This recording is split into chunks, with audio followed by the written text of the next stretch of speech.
Bismillahirrahmanirrahim. Assalamualaikum warahmatullahi wabarakatuh. Innal hamdalillah nahmaduhu wa nasta'inuhu wa nastaghfiruh wa na'udzu billahi min syururi anfusina wa min sayyiati a'malina may yahdihillahu fala mudhillalah wa may yudlil fala hadiyalah. Asyhadu an la ilaha illallah wahdahu la syarikalah wa asyhadu anna Muhammadan abduhu wa rasuluh. Allahumma la sahla illa ma ja'altahu sahla wa anta taj'alul hazna idza ma syi'ta sahla. Alhamdulillah, puji syukur kehadirat Allah Subhanahu wa taala yang masih memberikan kita kesehatan sehingga kita dapat melanjutkan pembahasan kita pada mata pelajaran fikih kelas 7, yang mana pada kali ini kita akan membahas tentang tata cara tayamum. Yang pertama kita akan bahas tentang apa itu tayamum. Tayamum secara bahasa diartikan sebagai al-qasdu, yang berarti maksud atau menyengaja. Sedangkan secara istilah, tayamum adalah bersuci dari hadas besar maupun hadas kecil dengan mengusap wajah dan tangan menggunakan debu, tanah, atau permukaan bumi yang lain yang bersih dan suci sebagai pengganti wudu dan mandi janabah.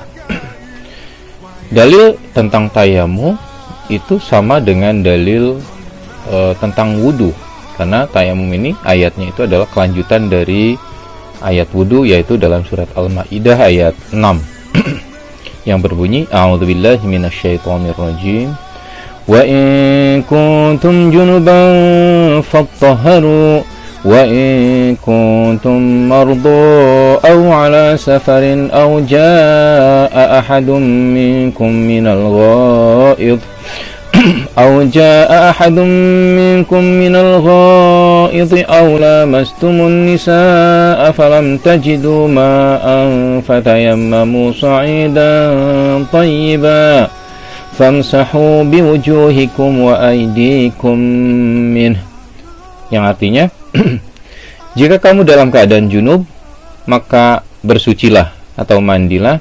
Jika kamu sakit dalam perjalanan atau kembali dari tempat buang air atau menyentuh wanita lalu tidak memperoleh air, maka bertayamumlah dengan debu yang baik.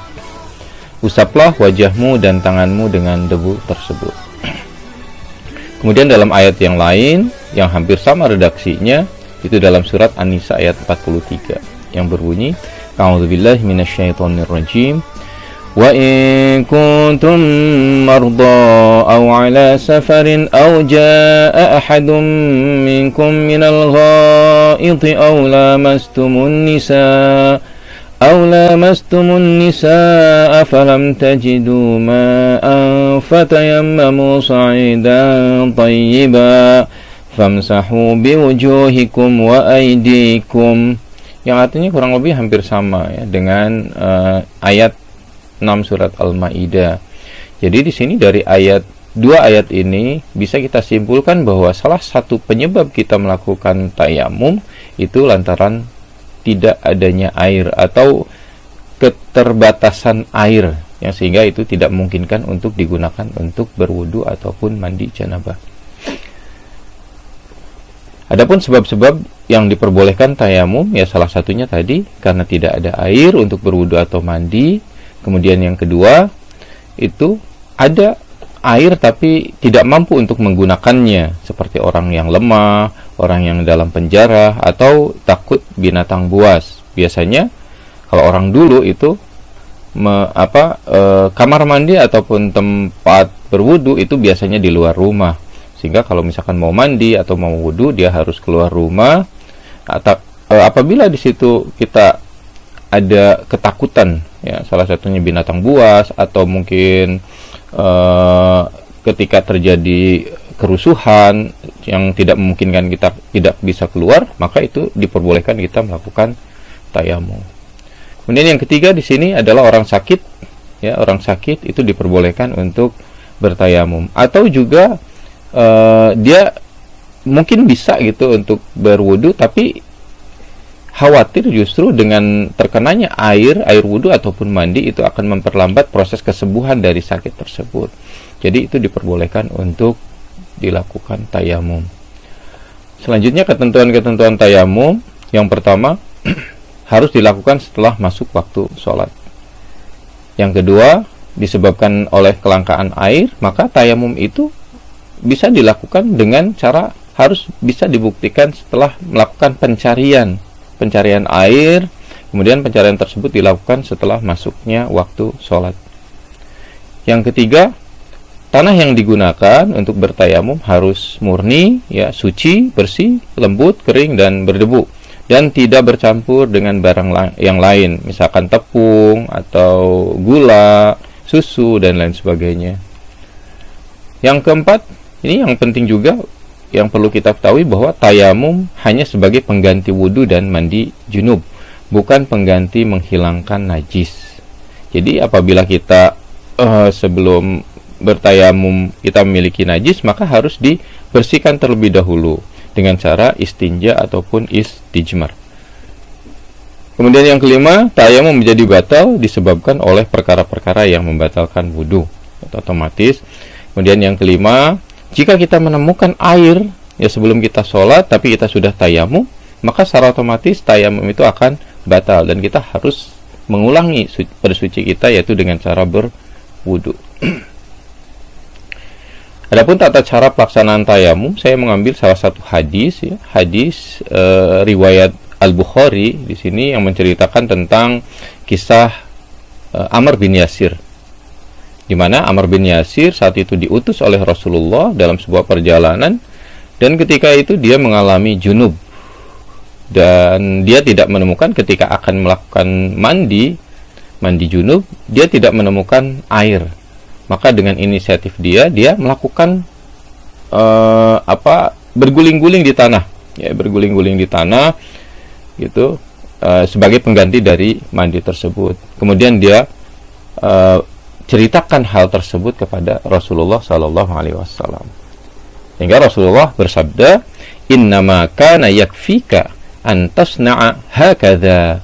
Di sini Rasulullah mempraktikkan langsung ketika Amr bercerita seperti itu, sesungguhnya kamu itu cukup melakukan seperti ini, kata Rasulullah, seperti ini. Jadi Rasulullah langsung memperlihatkan bagaimana caranya itu bertayamum, atau dengan kata lain pengganti dari wudu ataupun mandi kalau misalkan kita mendapatkan hadas kecil ataupun hadas besar. Kemudian di situ kata Rasulullah, fadaraba bikaffihi darban 'alal ardi thumma nafadaha. Kemudian Rasulullah meletakkan tangannya, ya, meletakkan telapak tangannya di tanah, di bumi, atau di situ fadaraba itu dipukul. Kemudian setelah itu baru dibalikkan, kemudian ditiup, ya, di tangan itu dari bekas istilahnya debunya itu, nafadaha, thumma nafadaha, kemudian ditiupnya. Setelah itu thumma masaha bihima dhahra kaffihi bishimalih. Jadi kemudian dia mengusap punggung telapak tangan oleh telapak tangan kiri. Jadi seperti ini. Begitu juga sebaliknya. Jadi mengusap telapak tangan kiri, punggung telapak tangan kiri oleh telapak tangan kanan. Kemudian thumma masaha bihima wajhahu. Setelah itu katanya mengusap wajahnya dengan kedua telapak tangannya. Nah itu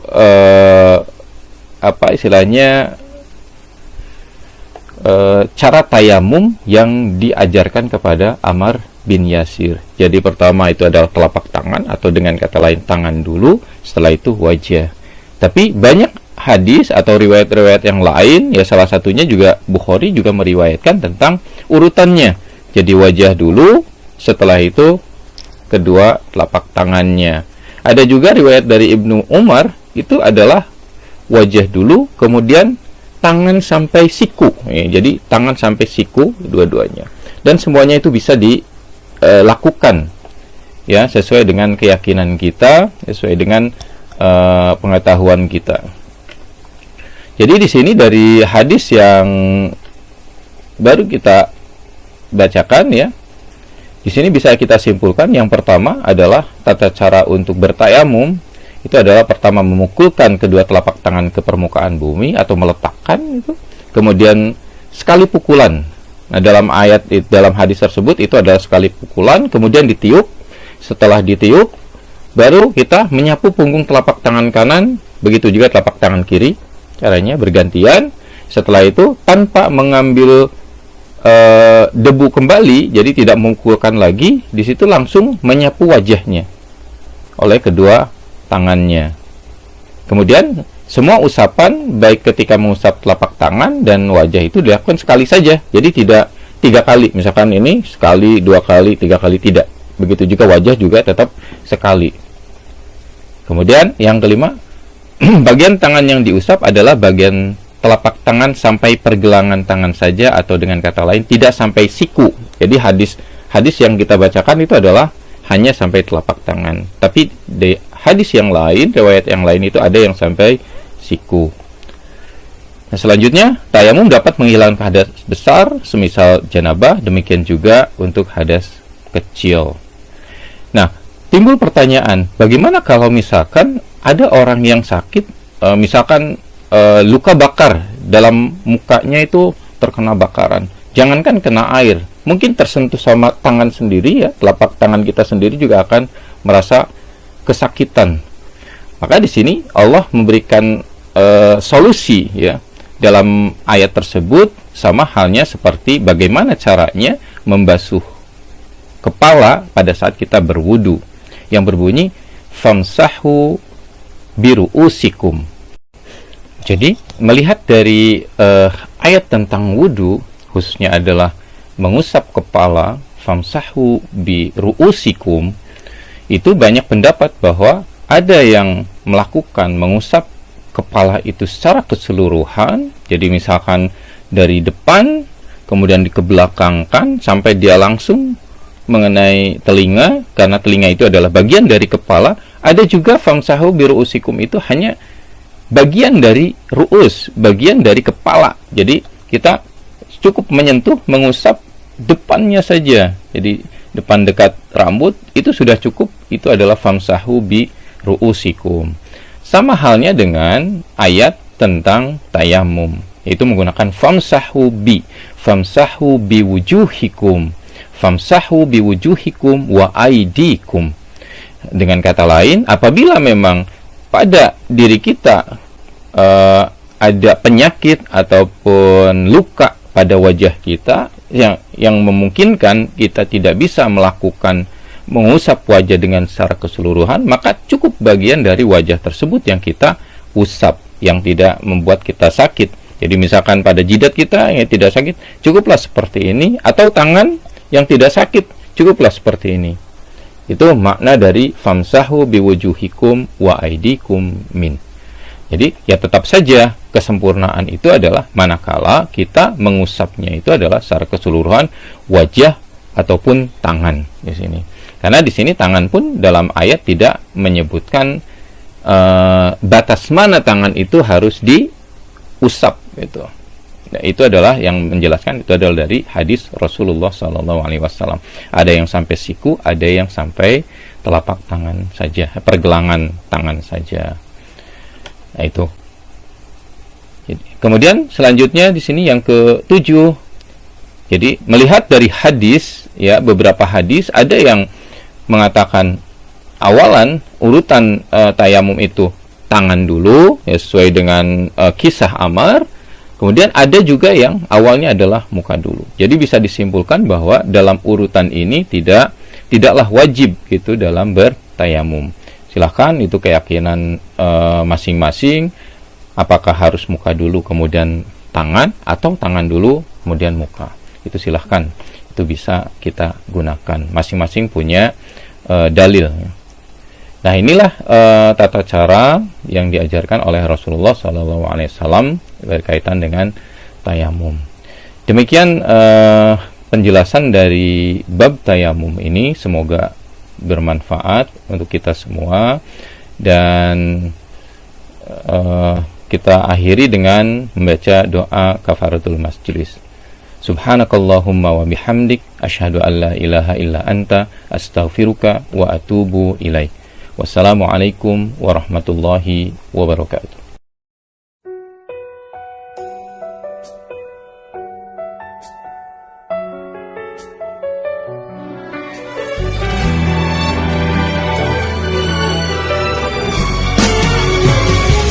얼마나 아파도 아파해야 할까.